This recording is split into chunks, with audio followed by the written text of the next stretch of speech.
The chandeliers of Ashworth House blazed with the fire of 1,000 candles, their crystalline tears casting fractured rainbows across silk-papered walls and the upturned faces of London's most distinguished liars. It was the height of the season,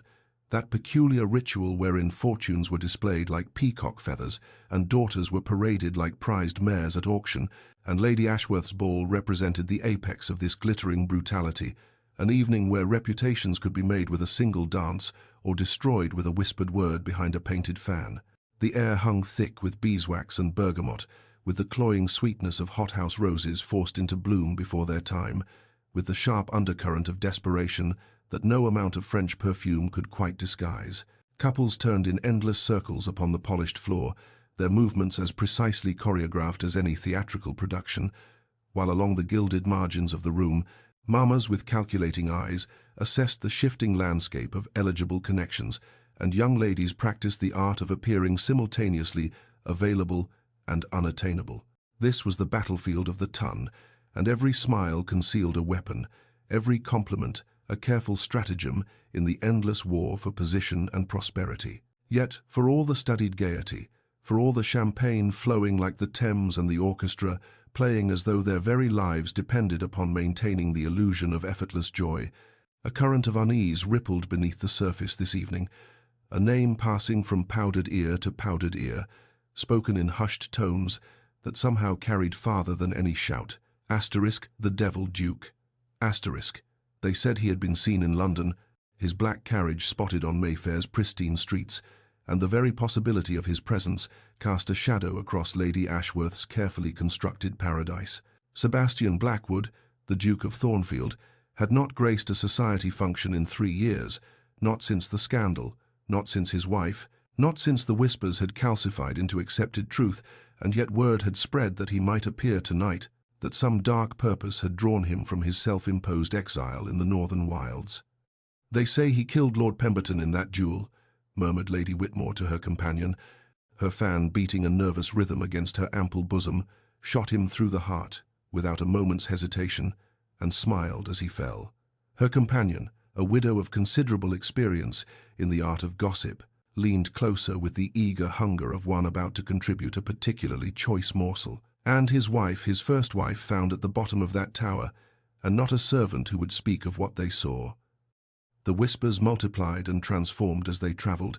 growing more monstrous with each retelling, until the man they described seemed less human than legend, less mortal than myth, a creature of darkness, who had somehow claimed a duke's coronet and all the terrible power that accompanied it. Mothers drew their daughters closer, gentlemen checked their cravats and wondered if they had ever, in some forgotten slight, given offence to the Blackwood name. The Devil Duke had not yet arrived at Ashworth House, but his shadow had preceded him, and in the flickering candlelight it seemed to grow longer with each passing moment, stretching across the ballroom floor like a promise of chaos yet to come. At the furthest edge of the ballroom, where the candlelight grew thin and the gilt-framed mirrors reflected only shadows, Lady Rosalind Wren stood alone beside a marble column and watched the glittering performance of the ton with the detached fascination of a naturalist observing some particularly garish species of tropical bird. She was 24 years old, ancient by the marriage market's brutal arithmetic, and she had long since ceased to expect that any gentleman's gaze would linger upon her unremarkable brown hair, her unfashionably direct grey eyes, or the gown she had worn to 3 previous seasons, because her father's creditors had proven more pressing than Modesti's bills. Asterisk, the shelf, asterisk they called it, that purgatory where unwed women past their prime were consigned to gather dust, and Rosalind had made her peace with its splinters and shadows, had learned to find a certain bitter freedom in being overlooked, for invisibility, however painful, at least spared one the indignity of false hope. She watched Lady Catherine Pemberton, 17, golden, dowered with £40,000 except her 4th dance of the evening, while eager suitors circled like well-dressed sharks, and Rosalind felt not envy but something closer to exhausted amusement at the elaborate theatre of it all, the way these young creatures performed desire and modesty in equal measure, never understanding that the game was rigged from the start, that the winners were determined by ledger books and land holdings long before the first quadrille began. Her mother, God rest her gentle soul, had tried to prepare her for this world, had whispered advice about lowering her eyes and softening her opinions and making herself small enough to fit into whatever space a husband might permit her to occupy. Asterisk, be invisible, my darling, and you will be safe. Asterisk. But her mother had also died, worn thin by her own invisibility, by years of fading into wallpaper, while her husband gambled away their future, and Rosalind had learned a different lesson from that quiet diminishment, had learned that safety purchased through erasure was no safety at all but merely a slower form of death. So she stood at the margins and she watched with her two sharp eyes, cataloguing the hypocrisies and cruelties that passed for civilization among England's finest families. The way Lord Ashworth's hand lingered too long on servants' shoulders, the way Lady Whitmore's diamonds could not disguise the bruises beneath her powder, the way young men spoke of honor, while conducting themselves with none. And if her observations would never earn her a husband or a household, at least they were her own, uncompromised by the desperate pretense that any of this was beautiful rather than simply brutal. When the whispers about the Devil Duke rippled through the crowd, Rosalind noted how quickly fear displaced boredom on those carefully painted faces, how the very name Blackwood seemed to summon something primal beneath the veneer of sophistication, and she found herself curious despite her determined disengagement, curious about what manner of man could command such universal terror, curious whether the monster of rumor bore any resemblance to the mortal who had earned the title, and curious, most of all, why the prospect of his arrival made her feel not frightened but strangely,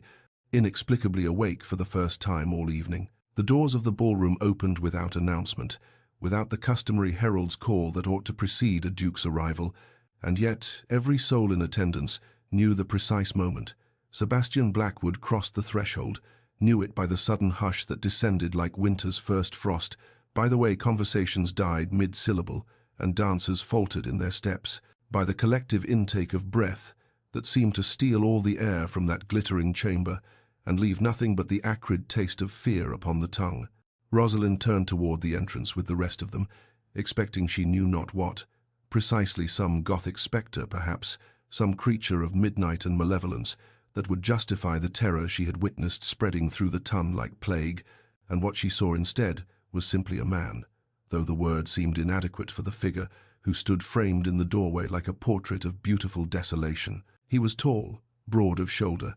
dressed in unrelieved black that made the peacock colors of other gentlemen seem garish and absurd, and his face, his face was the landscape of some terrible story, handsome in the way of ruined cathedrals and storm-wrecked coastlines, all sharp angles and shadowed hollows dominated by a scar that traced a pale lightning bolt from his left temple to the corner of his mouth, a permanent reminder of violence survived if not escaped. His hair was dark as a moonless night, swept back from features that might have graced a Renaissance painting of Lucifer before the fall, and his eyes, even from across the ballroom, Rosalind could see that they were the grey of December skies, the grey of ashen endings, and they surveyed the assembled company with an expression of such profound indifference that it bordered upon contempt. The whispers resumed almost immediately, louder now with the confidence of numbers,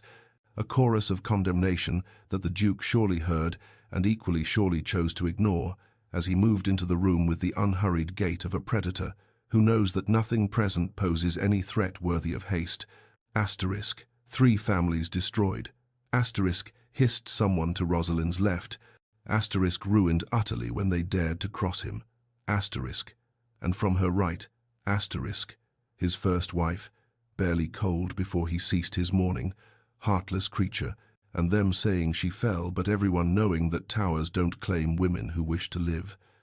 Asterisk, Rosalind watched him accept a glass of champagne from a trembling footman,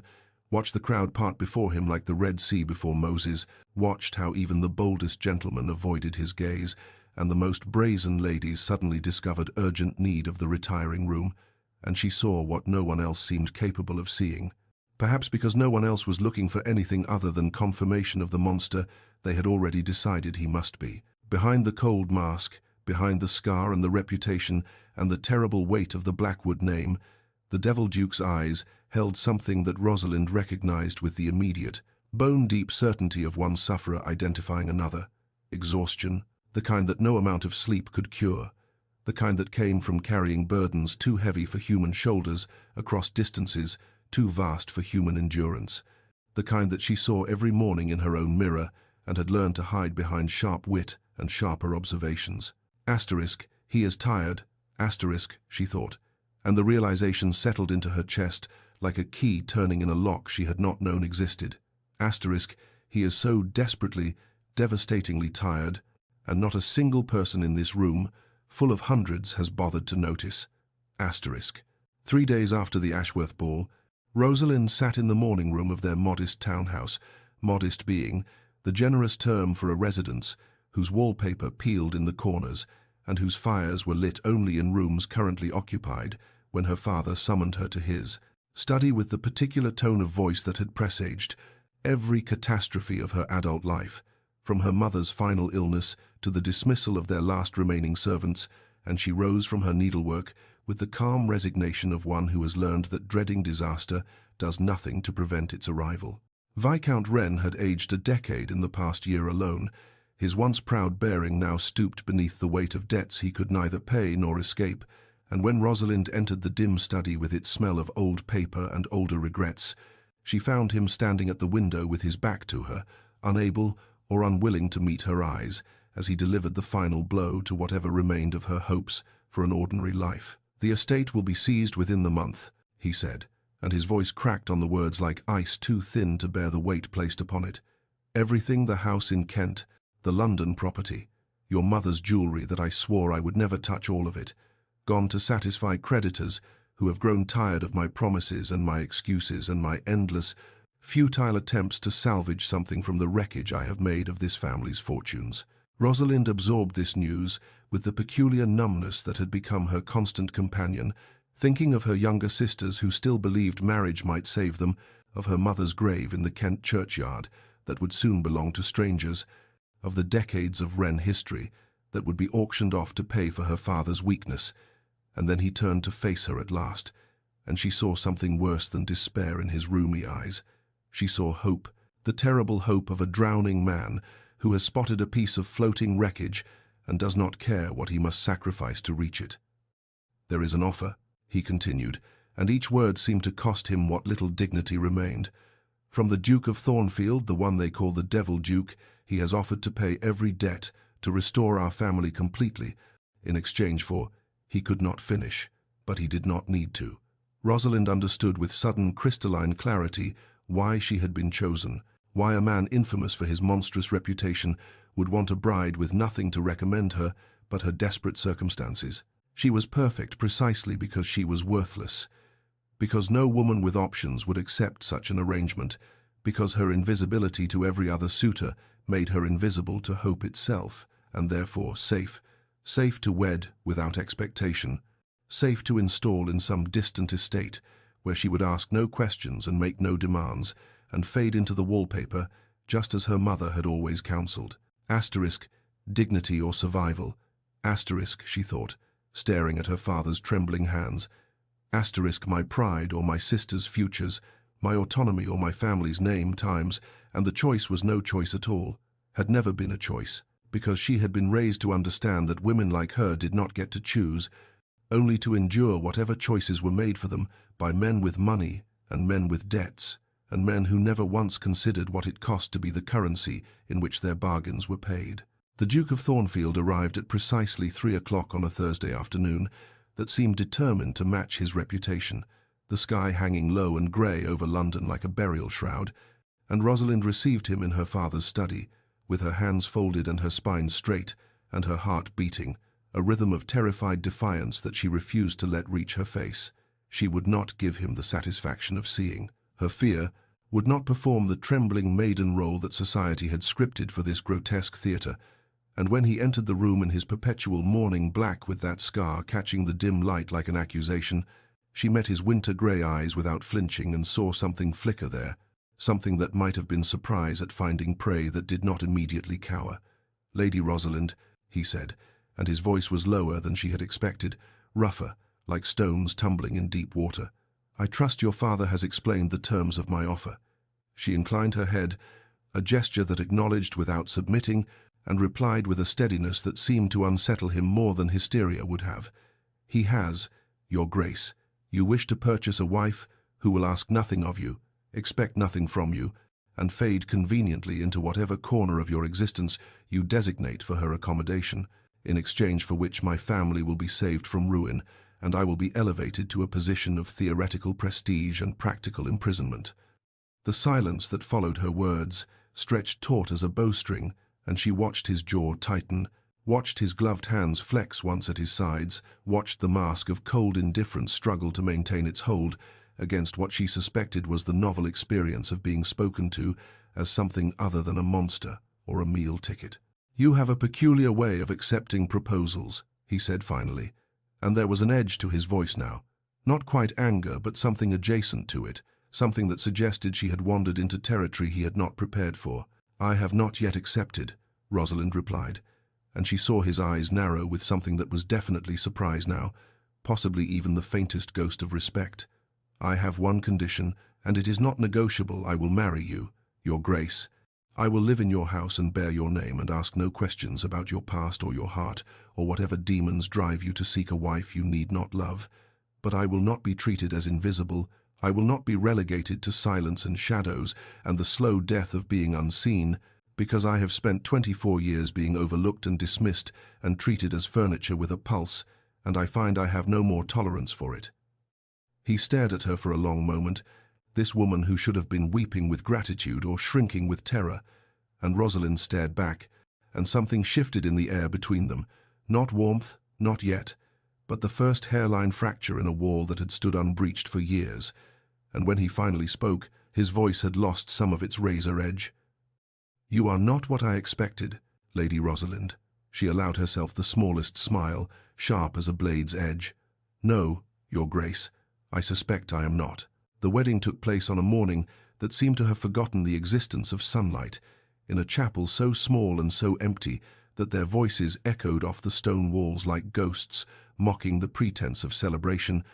and Rosalind spoke her vows with a steady voice, while rain streaked the ancient windows, and Sebastian stood beside her in his eternal black, his responses clipped and mechanical, his eyes fixed somewhere beyond her shoulder, as though he could not bear to witness what he was doing or perhaps what he was purchasing. There were no flowers, no music, no guests beyond her father who wept silent tears of relief that looked obscenely like gratitude, and when the vicar pronounced them man and wife, Sebastian did not kiss her, merely offered his arm with the formal courtesy one might extend to a stranger at a dinner party, and Rosalind took it with matching formality, thinking, "Times, this is how it begins." Then, not with passion or even hope, but with two people performing a transaction and calling it matrimony asterisk. The carriage ride to Thornfield Hall took 3 days, during which the rain never ceased, and Sebastian spoke perhaps a dozen sentences, most of them regarding the comfort of the inns where they stopped or the progress of their journey, and Rosalind watched the countryside transform from London's grey sprawl to rolling green hills to increasingly wild moorland, feeling with each mile that she was travelling not merely to a new home, but to another world entirely, one where the rules she had learned no longer applied, and the future stretched before her, as unknowable as her husband's shuttered face. When Thornfield finally emerged from the mist on the afternoon of the 3rd day, Rosalind caught her breath at the sight of it, magnificent and melancholy in equal measure, a sprawling estate of grey stone and climbing ivy that seemed to have grown organically from the moorland itself, its windows dark despite the hour, its gardens overgrown with a wildness that spoke of years of neglect, beautiful, the way a widow is beautiful, draped in the memory of happiness long since departed. The staff assembled in the entrance hall to greet them, a skeleton crew, she noted, for an estate this size, and their faces when they saw her ranged from poorly concealed shock to something approaching wonder, as though the Duke had arrived with a unicorn rather than a wife, and the elderly housekeeper, Mrs. Crane, actually whispered mercy under her breath before remembering herself and dropping into a curtsy. Sebastian introduced her with the minimum words required. "This is Her Grace, the Duchess of Thornfield. See that she has everything she requires." And then he turned and walked away down a corridor that swallowed him into shadow, leaving Rosalind standing in the vast entrance hall of her new home, with rain still dripping from her travelling cloak, and the certain knowledge that she had just been delivered to her cage, however gilded, and that the man who had locked her in it had no intention of keeping her company within its bars. Weeks passed in the strange, suspended animation of a life half-lived, and Rosalind found herself mapping the corridors of Thornfield Hall the way a cartographer might chart unknown territory, discovering its secrets room by room, shadow by shadow, learning which floorboards creaked and which windows caught the morning light and which doors remained forever locked against her curiosity. She learned, too, the rhythms of her ghost of a husband, how he emerged from his study precisely at 8 for dinners they shared in silence, broken only by the clink of silver against porcelain, how he never looked at her directly but she sometimes caught him watching from the corner of her vision, how he retired immediately afterward to whatever solitary pursuits occupied the hours between dusk and the dawn. She suspected he rarely slept to see. Mrs. Crane proved an unexpected ally in those early weeks, her initial wariness thawing degree by degree, as Rosalind demonstrated that she was neither the weeping, fragile creature the housekeeper had feared, nor the grasping social climber she might have expected, and over cups of tea in the kitchen that would have scandalized London society, the older woman began to share fragments of Thornfield's history, the balls that had once filled these halls with music, the gardens that had been the late Duchess's pride, the master who had smiled, once, before grief had carved him into the stone figure he had become. It was the gardens that called most strongly to Rosalind, those overgrown tangles of what had once been cultivated beauty, roses strangled by weeds and pathways lost beneath years of neglect, and she began spending her mornings there with borrowed gloves and an old pair of shears, cutting back the wilderness inch by inch, feeling in the work a satisfaction that had nothing to do with her husband and everything to do with reclaiming something times anything times as her own. Small rebellions followed, each one a stone dropped into the still waters of Thornfield's stagnant existence. She ordered the curtains in the morning room, pulled back and forbade the footman from closing them again. She placed fresh flowers from her salvaged garden on the dining table each evening. She had the dust covers removed from the pianoforte in the music room and played in the afternoons, simple melodies that wound through the empty corridors like prayers. Sebastian noticed she knew he did, could see it in the slight tightening of his jaw when he encountered some new evidence of her campaign against the darkness he seemed determined to preserve, could feel his attention tracking her movements, even when he refused to acknowledge her existence with anything more than the minimum courtesies their arrangement required. But he said nothing, and his silence felt less like indifference now, and more like a held breath, like a man watching a lit fuse burn toward something he could not quite bring himself to extinguish. It was on a night when sleep had proven as elusive as her husband's regard that Rosalind found herself wandering the corridors of Thornfield in the small hours, her candle casting trembling shadows on walls that seemed to breathe with secrets, and it was chance alone, or perhaps something more like fate, that led her past the library door and caused her to pause at the thin ribbon of golden light that escaped from beneath it, for she had assumed Sebastian to be long abed, or else locked away in his study with whatever demons kept him company through the darkness. The door stood slightly ajar, and through that sliver of opening she could see him seated in a wing-back chair before the dying fire, a book open in his hands, and what stopped her breath in her throat was not merely the unexpectedness of finding him there, but the transformation that solitude had wrought upon his features. Gone was the mask of cold indifference he wore like armor, gone the sardonic curl of lip and the eyes that looked through people rather than at them, and in their place was something so raw and unguarded that Rosalind felt she had stumbled upon a man in the midst of prayer, or grief, or some private communion too sacred for witnesses. He was reading aloud, she realized, his voice barely above a murmur, and though she could not make out every word, she caught fragments that she recognized as verse asterisk, "She walks in beauty, like the night, asterisk," and the way he spoke the lines was not performative but intimate, as though the poetry were a letter written to him alone, as though each word cost him something precious to speak. His face in the firelight was younger than she had ever seen it, stripped of the weariness and the bitter self-protection, and she understood with sudden, devastating clarity that this was not the face of a monster, but of a man who had been wounded so deeply that he had forgotten any other way to exist. She saw grief there.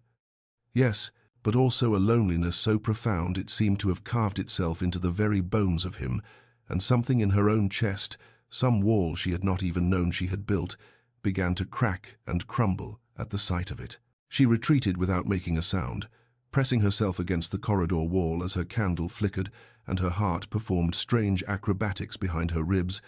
and she did not return to the library door, though part of her ached to push it open and demand to know who he truly was, beneath all the rumors and reputation times. Not yet, asterisk, she told herself. Asterisk, he is not ready, and perhaps neither am I, asterisk. When she finally found her way back to her chambers and drew aside the heavy curtains to look out at the moor, she discovered that the rain had stopped for the first time since her arrival at Thornfield, and the clouds were beginning to part to reveal a scatter of stars so bright they seemed like promises, and Rosalind stood at the window until dawn began to pink the horizon, thinking of poetry and firelight and the expression on a devil's face when he believed himself utterly alone. The village of Thornfield lay some 2 miles distant from the great house, a cluster of stone cottages and modest shops gathered around a church whose steeple had watched over these moors for 300 years, and it was on a crisp morning, when the sky hung pale and promising above the heather, that Rosalind ordered the small carriage brought round, determined to venture beyond the estate's iron gates and discover what manner of world existed in the shadow of her husband's fearsome reputation. She expected coldness, she realized as the carriage wound down the rutted lane, expected the villagers to regard her with the same wary distance that London society had always shown. The Devil Duke expected perhaps even hostility toward the woman who had bound herself to their local monster, and she steeled herself accordingly, smoothing her gloves and arranging her features into the pleasant neutrality that had served her through so many social battlefields. What she found instead was something that unraveled every assumption she had carried with her from London, like so much useless baggage. The shopkeeper's wife curtsied warmly and pressed a jar of preserved plums into her hands as a wedding gift. The elderly vicar spoke of his Grace's generosity toward the church restoration, with tears threatening at the corners of his rheumy eyes, and when Rosalind paused to admire the tidy schoolhouse with its freshly painted shutters and the sound of children's voices reciting their letters within, the schoolmistress, a young widow named Mrs. Pemberton, emerged to grasp her hands and explain that the school existed only because the Duke had funded its construction and continued to pay her salary, asking nothing in return except that the children of Thornfield Village receive the education that poverty would otherwise have denied them. "He saved my Thomas," the blacksmith's wife told her over the counter of the village's single shop, her voice low with the reverence usually reserved for saints and saviors, and the story that emerged was one of a young man drowning in his father's debts, facing debtor's prison and the destruction of his family, until the Duke had quietly paid every creditor and asked only that Thomas continue his father's trade, never told a soul. His Grace didn't, made Thomas swear to keep it secret. But we all know, and there's not a family in this village that hasn't felt his kindness one way or another, though he'd sooner die than admit to any of it. Rosalind walked back to her waiting carriage in something of a daze, her mind turning over these revelations like stones in a riverbed, each one smoothed by the current of truth, into something that bore no resemblance to the jagged rocks of reputation that London had built into a wall around Sebastian Blackwood. Times the monster pays for widows' pensions, the devil funds schools for poor children, the man they whisper about in ballrooms has saved more souls in this tiny village than all the charitable societies of the ton combined, and he has hidden every kindness behind a mask of cruelty as though goodness were something to be ashamed of. Times, and as Thornfield Hall came into view, its windows catching the afternoon light like eyes finally opening after a long sleep, Rosalind felt the questions multiplying within her chest, demanding answers she suspected her husband had never intended to give. She found him in his study that evening, standing before the tall windows that looked out upon the moor, his back to the door and his hands clasped behind him in that posture of rigid control she had come to recognize as his armor against the world, and when she entered without knocking a small rebellion she had cultivated over these weeks, he did not turn, though she saw the slight stiffening of his shoulders that told her he knew precisely who had intruded upon his solitude. "I visited the village today," she said without preamble, and something in her tone must have warned him that this would not be their usual dance of careful politeness and strategic silence, for he turned at last to face her, his expression arranging itself into the familiar mask of cold indifference, even as his eyes betrayed a flicker of something that might have been apprehension. "Indeed," he replied, the single word flat as a stone dropped into still water, and Rosalind felt a surge of something between frustration and admiration. frustration at his relentless commitment to this performance of villainy, admiration at the sheer stubborn dedication it must require to be so thoroughly misunderstood by choice. "They told me interesting things," she continued, stepping further into the room, refusing to be intimidated by the way he drew himself up to his full, formidable height, about schools and widows' pensions and a blacksmith's son saved from debtor's prison, about a duke who hides his kindnesses like other men hide their sins. And she saw the moment her words struck home, saw the mask crack just slightly before rage rushed in to seal the breach, and when he spoke his voice was winter itself, cold enough to burn. "You will cease this investigation into matters that do not concern you," he said, each word precise as a blade. "I did not marry you to serve as my confessor or my chronicler, and whatever foolish gossip the villagers have fed you, I suggest you forget it immediately." But Rosalind had spent too many years being silenced, too many years, making herself small and invisible, to appease those who found her very existence inconvenient, and something in her had fundamentally shifted during those quiet weeks at Thornfield. She had found her voice in the spaces he had left empty, had discovered her own strength in the garden. She was coaxing back to life, and she would not surrender it now simply because he wrapped his fear in fury and called it authority. "I am not afraid of you," she said, and her voice did not waver, though her heart hammered against her ribs.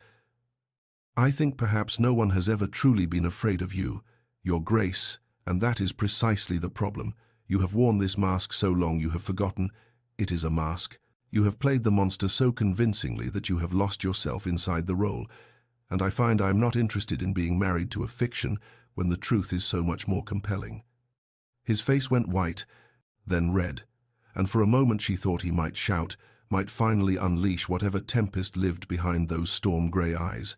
But instead, he simply turned and walked past her, out of the study and into the darkening corridor, and the sound of his boots on the marble floor echoed like a retreat from a battlefield he had not expected to lose. Rosalind stood alone in the gathering shadows, trembling with the aftermath of her own courage, knowing she had wounded something deep within him, and uncertain whether she had begun a healing or merely opened an older wound. The days that followed were marked by Sebastian's conspicuous absence, a withdrawal so complete that Rosalind might have believed herself a widow rather than a wife. He took his meals in his study, rode out before dawn and returned after dark, and on the rare occasions when their paths crossed in the corridors of Thornfield Hall, he looked through her as though she had become the ghost, and he the living, and this studied avoidance told her more clearly than any words that her confrontation had struck true, had found some tender place beneath the armor he wore like a second skin, and she found herself caught between the urge to pursue and the wisdom to wait, uncertain which path might lead toward healing and which toward further harm. It was Mrs. Crane who finally broke the silence, appearing at Rosalind's elbow one grey afternoon as she stood in the restored garden, contemplating the bare branches that would, come spring, burst forth with the roses she had coaxed back from near death, and the housekeeper's weathered face bore an expression of such grave deliberation that Rosalind knew before a word was spoken that something significant was about to be revealed. "You'll be wondering about the first Duchess," Mrs. Crane said without preamble, her voice low as though the very walls might carry tales. "About Lady Eleanor, and what happened to her, because you cannot understand him without understanding that, and I think," she paused, seeming to weigh her loyalty against some greater need, "I think perhaps it's time someone told you the truth, rather than leaving you to piece together the lies that society has spread like poison across every drawing-room in England." The story that emerged over the next hour, told in Mrs. Crane's halting voice as the autumn wind stirred the dying leaves around them, was not the tale of murder that London whispered. It was something far more terrible in its ordinariness, far more tragic in its helplessness. Eleanor had been beautiful and fragile, a creature of light and shadow whose mind had never been quite anchored to the world the rest of them inhabited, and Sebastian had loved her with the desperate devotion of a man trying to hold water in his cupped hands, watching it slip through his fingers, no matter how tightly he pressed them together. He brought physicians from London, from Paris, from Vienna, Mrs. Crane continued, her eyes distant with memory. He sat with her through the dark nights, when she saw things that weren't there. He held her when she wept, for reasons she couldn't name, and when she finally, The housekeeper's voice broke, and Rosalind felt her own throat tighten with sympathetic grief. When she finally walked into the lake, on a morning much like this one, grey and cold and quiet, he was the one who found her, who carried her back to the house in his arms, who closed her eyes, and then closed his own heart, because he believed he had failed her, believed that if he had only loved her better, watched her more closely, been somehow more than mortal, he might have saved her. Rosalind stood motionless as the weight of this revelation settled upon her shoulders, understanding at last the geography of Sebastian's isolation times. He did not become a monster because he destroyed his wife. He became a monster because society needed someone to blame for a tragedy that had no villain. And he accepted their hatred because it matched his own, because somewhere in the depths of his grief-ravaged heart he believed he deserved it. Times, and something within her that had been merely curious, transformed into something fiercer, something protective, something that felt dangerously like the first stirrings of love. As autumn arrived at Thornfield, painting the moors in shades of amber and rust, Rosalind made a decision that would prove more powerful than any confrontation she chose simply to remain, to be present without demanding, to offer steadiness rather than siege. And in this quiet campaign, she discovered a weapon against which Sebastian's carefully constructed walls had no defense, for he had built them to withstand assault, not patience, had armored himself against anger and accusation and fear, but found himself utterly unprepared for a woman who asked nothing of him except that he allow her to exist in his orbit, who filled the spaces of his empty house with warmth, and waited, endlessly waited, for him to decide whether he wished to step into the light she created or remain forever in shadow. The change came not in grand gestures, but in moments so small they might have been overlooked by anyone not watching with the careful attention Rosalind had cultivated. First, he began appearing at tea without being summoned, settling into the chair across from hers with a book he rarely read, his eyes straying toward her over the pages as though she were the more compelling text. Then came the evening when she sat puzzling over the chessboard. Mrs. Crane had unearthed from some forgotten cupboard, and he paused in the doorway, watching her contemplate a doomed strategy before saying, almost against his will, "Your knight is poorly positioned," and when she looked up with raised brows and a challenge in her eyes, he crossed the room and sank into the opposite chair and proceeded to dismantle her defenses with a ruthless efficiency that left her laughing at her own defeat, and the sound of her laughter seemed to startle him, as though he had forgotten such sounds could exist within these walls, and for just a moment, a heartbeat, no more the corner of his mouth lifted in what might almost have been a smile. The garden, too, marked their progress in its own silent language. Rosalind had labored through the dying summer and into the cooling autumn, clearing years of neglect, coaxing dormant roots back to life with patience and determination that matched her approach to her husband, and against all reason, against every expectation of the season. A single rose bush near the south wall burst into bloom, its crimson flowers defiant against the October chill, and when Sebastian found her there one morning, her hands dirty with soil and her face flushed with triumph, as she cradled one perfect blossom, he stood watching her for a long moment before speaking words that cost him more than she could know. "You have brought this place back to life," he said, and his voice held something raw beneath its careful neutrality, something that suggested he was not speaking only of gardens, and Rosalind looked up at him with earth beneath her fingernails and hope blooming wild in her chest, and simply smiled, asking nothing, offering everything, and somewhere in the distance the clouds parted and sunlight spilled across the moor like a promise. The evening that changed everything between them arrived without fanfare or warning, settling over Thornfield Hall with the quiet inevitability of snowfall, and Rosalind found herself curled in the chair beside the library fire with a book she had long since stopped pretending to read, her thoughts wandering through the labyrinth of the past weeks, when Sebastian appeared in the doorway, not retreating this time, not passing through on his way to somewhere she was not, but pausing there as though gathering courage before crossing to take the chair opposite hers, and for a long while they simply sat in companionable silence, the fire crackling its ancient language between them, until Rosalind heard herself speaking words she had never intended to share, words that rose from some deep well of accumulated solitude. "My mother told me, when I was 15 and already too plain and too sharp-tongued to attract the suitors my family needed,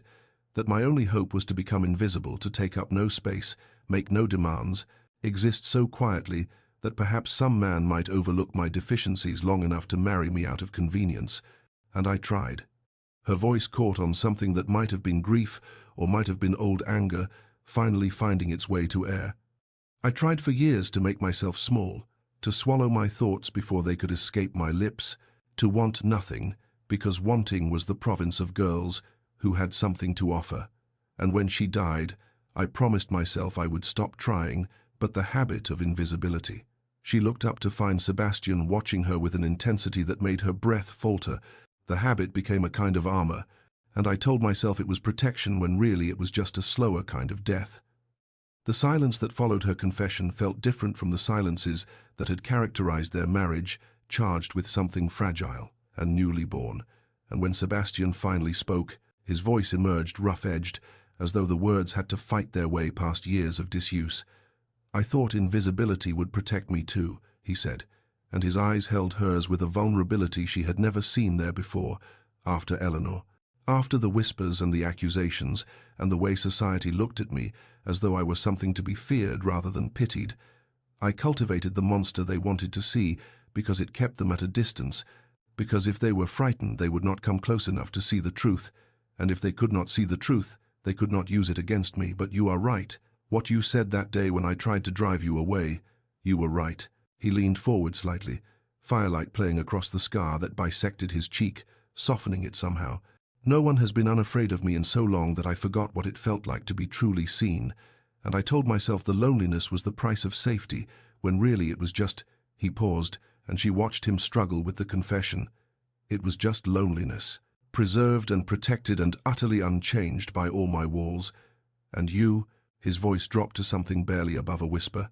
you have made me remember that being seen might be worth the risk of being wounded. The letter arrived on a morning when frost had painted the windows of Thornfield Hall in delicate crystalline patterns, and Rosalind watched Sebastian's face transform as he read it, watched the openness that had begun to characterize their evenings, together retreat behind the familiar mask of cold indifference, and she knew before he spoke that the outside world had finally intruded upon the fragile sanctuary they had been building together in this isolated corner of England. "Lady Ashworth requests our presence at her winter ball," he said, his voice flat as he set the letter aside, with the careful precision of a man handling something poisonous. "Society, it seems, has grown curious about the Devil Duke's new bride. They wish to inspect you, to measure whether you have been sufficiently broken by your proximity to a monster,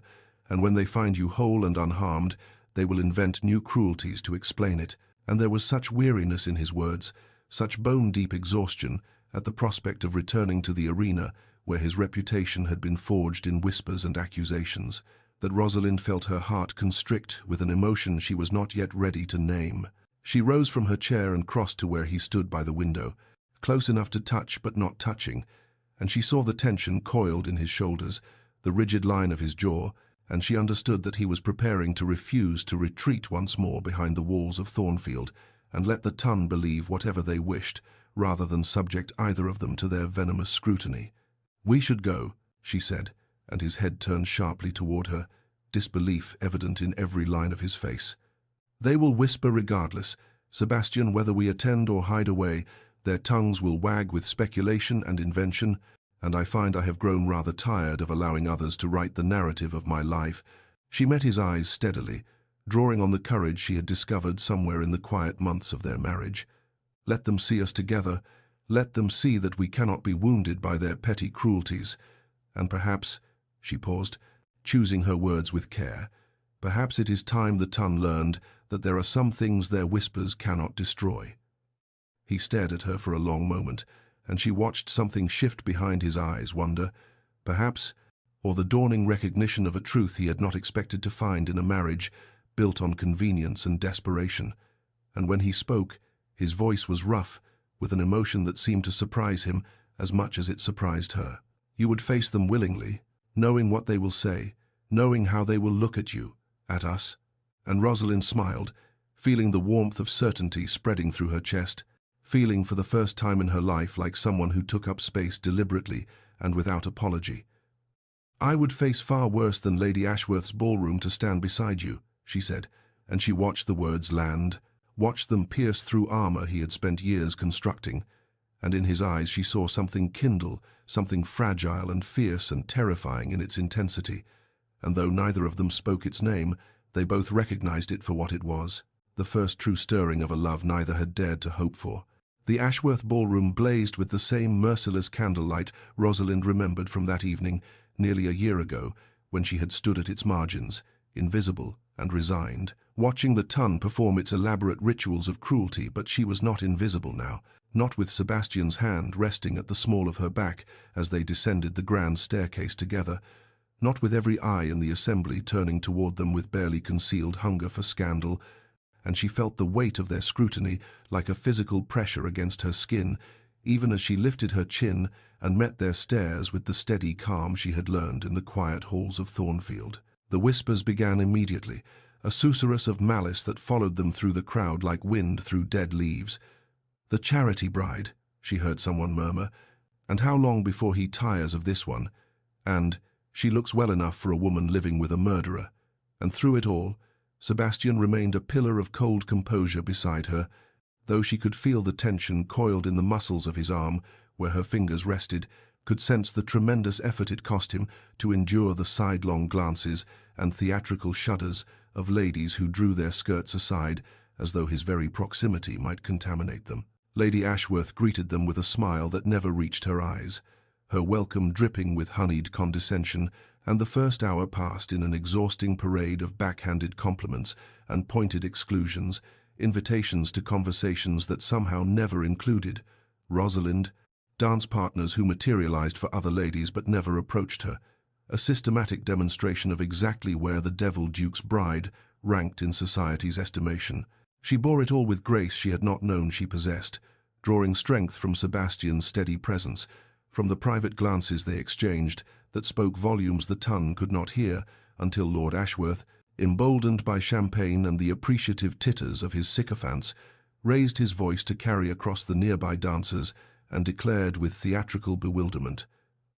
"I confess myself curious, Thornfield, what precisely one offers a charity case as a wedding gift, perhaps a new set of mended stockings, or the promise of regular meals." The laughter that rippled through the assembly was sharp-edged and cruel, and Rosalind felt herself shrink instinctively, felt the old habit of invisibility reaching for her. But before she could retreat, Sebastian stepped forward, and his voice, when he spoke, cut through the ballroom like a blade of ice.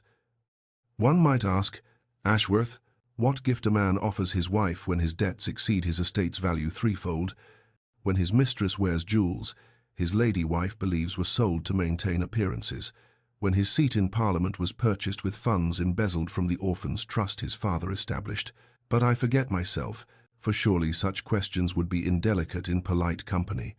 And he paused, letting the devastating silence stretch as Lord Ashworth's face drained of colour. "Suffice it to say that I gave my wife my name, my protection, and my respect, commodities which, unlike your pretensions to superiority, are not mortgaged to the point of absurdity." The ballroom had gone utterly still, and in that ringing silence Rosalind understood that something irreversible had occurred. Sebastian had chosen her, claimed her, defended her before the very society that had taught him to expect nothing but contempt, and as he turned to offer her his arm with formal courtesy, she saw in his eyes not the cold calculation of the Devil Duke, but something fierce and tender and terrifying, something that looked remarkably like love. The carriage swayed through the frozen London streets, and in the darkness, broken only by the flickering of passing lamps, Rosalind found herself trembling not from cold, though the winter night was bitter, but from the aftershocks of what had transpired in that glittering ballroom, from the memory of Sebastian's voice, cutting through the assembled aristocracy like a blade forged in righteous fury. And when she finally trusted herself to speak, her words emerged barely above a whisper. "You did not have to do that to expose yourself to their scrutiny, to make an enemy of Ashworth and all his allies. For my sake," and Sebastian, who had been staring out the frost-rimmed window as though the passing buildings held answers to questions he had not yet learned to ask, turned to face her with an expression she had never seen him wear, raw, unguarded, stripped of every careful defense he had constructed over years of isolation and accusation. "I could not bear it," he said, and his voice cracked on the words like ice breaking over deep water, "to stand there and watch them diminish you, to hear them reduce you to a charity case, a pitiful creature to be mocked you, who have shown me more courage in your quiet constancy than I have witnessed in a lifetime among so-called honorable men." And he paused, struggling visibly with emotions he had spent years refusing to acknowledge. "Eleanor, my first wife, she was not strong as you are strong, Rosalind. She was fragile in ways I did not understand until it was too late, and when the darkness took her, when she chose to leave this world, rather than remain in it. With me, I believed." His voice broke entirely, and Rosalind watched tears gather in eyes she had once thought incapable of such vulnerability. "I believed it was because I had failed her, because my love was somehow poison, because everyone who came close to me was destined to be destroyed by the proximity, and so I resolved never to let anyone close again, to make myself so monstrous that no one would wish to try, to refuse to have anyone I might lose because I could not survive another loss." The carriage jolted over a rough patch of road, but neither of them noticed, suspended as they were in this moment of terrible, beautiful revelation, and Rosalind felt her own tears spilling over as she reached across the space between them and took his hand, took it firmly, deliberately, refusing to let him retreat behind the walls she had spent months slowly dismantling. "You did not fail her," she said, her voice steady despite the tears. "And you are not poison, Sebastian. You are a man who has carried guilt he never deserved, who built a fortress of solitude because he believed it was the only way to protect others from a danger that existed only in his grief-stricken imagination." She lifted his hand to her cheek, held it there against her skin, let him feel the warmth and the reality of her presence. "You have me now, if you want me, not the arrangement we agreed to, not the convenient wife who asks no questions, but me, truly, wholly, for whatever that is worth." And Sebastian stared at her as though seeing her for the first time, as though every moment of the past months had been leading to this single crystalline instant of recognition, and when he kissed her it was tentative at first, questioning, as though he expected her to vanish like mist at his touch, but she answered him with certainty, with the courage she had discovered in herself during their long journey together, and the kiss deepened into something consuming, something that spoke of winter ending and spring promised, of two wounded souls who had somehow found in each other not completion but companionship, not perfection but presence. And outside the carriage windows the first snow of the season began to fall, soft and silent, blanketing the harsh world in white and transforming the familiar streets into something new, something waiting to be written upon, something very like hope. Months later, when spring finally arrived at Thornfield with all its tender insistence, painting the grey landscape in shades of green and gold and the palest pink of apple blossoms, the transformation of the estate seemed to mirror something far more profound, the quiet revolution that had occurred within its walls, within the hearts of its master and mistress, within the very air that now carried the sound of laughter, where once there had been only the heavy silence of grief, too long held and love too long denied. Sebastian laughed now, not often, not easily, for he was still a man who had spent years forgetting how, but genuinely, unexpectedly, in moments that caught Rosalind by surprise and filled her with a joy so fierce it bordered on pain, when she made a particularly cutting observation about the latest society gossip, when she beat him at chess for the first time and crowed with unladylike triumph, when she stumbled over her hem in the garden and landed in an undignified heap among the roses she had spent months coaxing back to life. Mrs. Crane, who had served the Blackwood family for 3 decades and had weathered the storm of Eleanor's illness and death, the long frozen years of Sebastian's isolation, the whispered speculation of a staff who had wondered if their master would ever emerge from his self-imposed exile, now moved through the halls of Thornfield, with tears perpetually threatening at the corners of her eyes. Happy tears, she insisted, when Rosalind inquired after her health, merely the dust, Your Grace, merely the dust. But it was not dust that made the old housekeeper weep when she heard music drifting from the long-closed music room, where the Duchess had discovered a pianoforte, buried beneath holland covers and years of neglect, or when she found the Duke standing in the restored garden at dawn, watching his wife cut flowers with an expression of such naked tenderness that it seemed almost indecent to witness. The staff marveled at it, all the curtains thrown wide to admit the spring sunshine, the vases of fresh flowers that appeared in every room, the dinner conversations that stretched for hours as husband and wife debated philosophy and politics, and the merits of various poets, with an intellectual ferocity that would have scandalized the ton, but which left them both flushed and bright-eyed with the pleasure of being truly matched. Their marriage was not perfect, they still clashed, still carried scars that would never fully heal, still had moments when old habits of distance and defense rose up between them like walls that had to be dismantled again and again, with patience and presence, and the hard-won knowledge that love was not a destination but a daily choice, a garden that required constant tending. But they had chosen each other authentically now, not from desperation or convenience, but from genuine recognition, and the garden Rosalind had rebuilt from ruin blazed with roses climbing every wall, red and white and pink and gold, a riot of color and fragrance that spilled over the ancient stones, like a visible testament to what could grow when someone was brave enough to stay, patient enough to nurture, willing enough to believe that even the most barren ground could bloom again, if only it was offered sunlight and care, and the steady, stubborn, transformative power of a love that refused to surrender to winter. The announcement appeared in the society pages on a morning when summer had reached its full glory, when the gardens of Thornfield blazed with color and the air hung heavy with the scent of roses,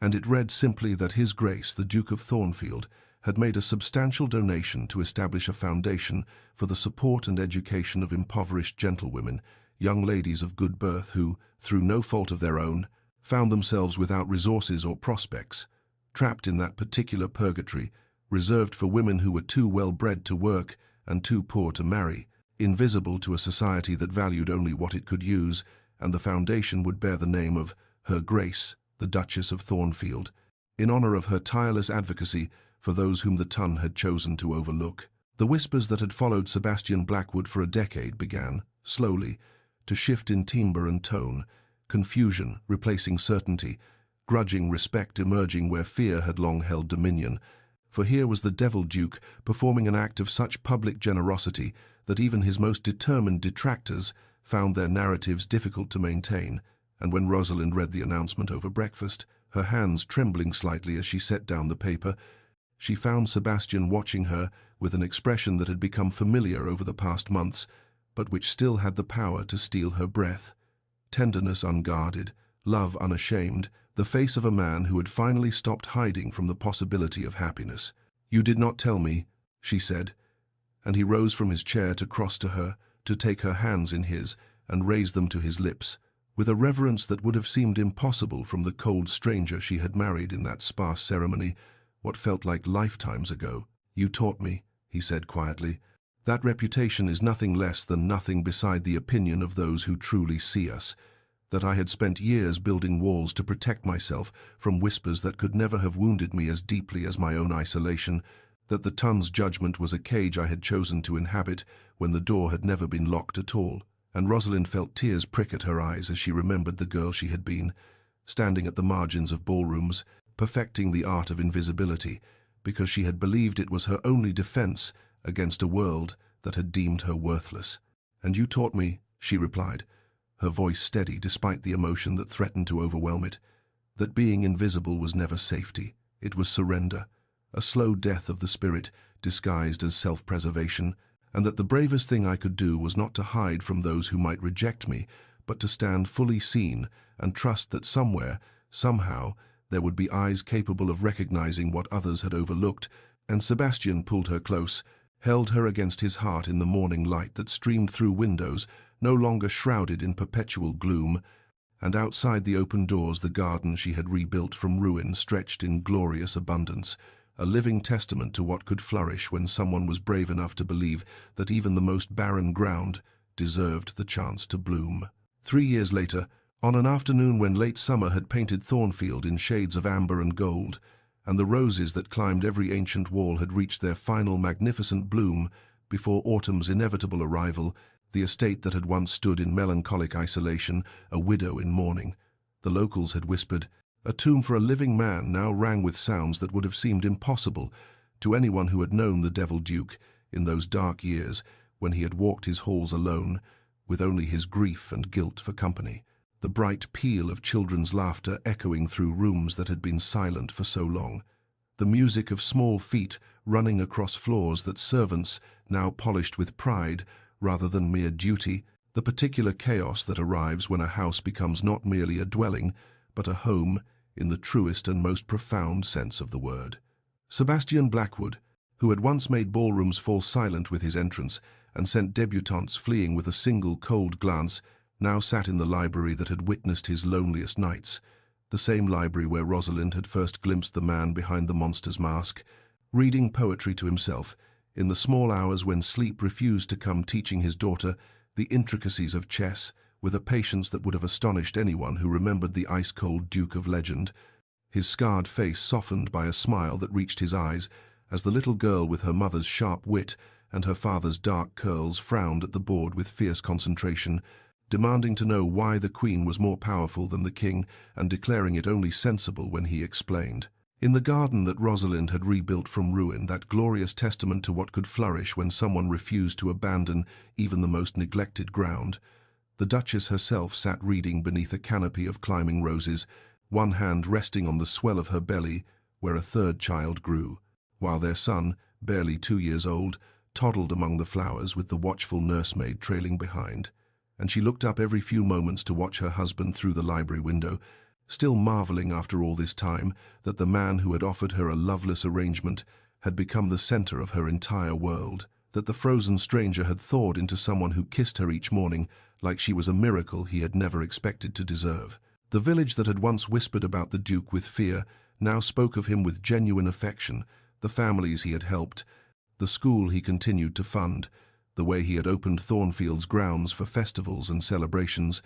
the transformation that everyone attributed, rightly, to the quiet woman who had arrived as a stranger and seen what no one else had been brave enough to look for, and when old neighbors visited, when the vicar came for dinner, when the children of servants who had once feared their master now played with the Duke's own children without a trace of the old terror,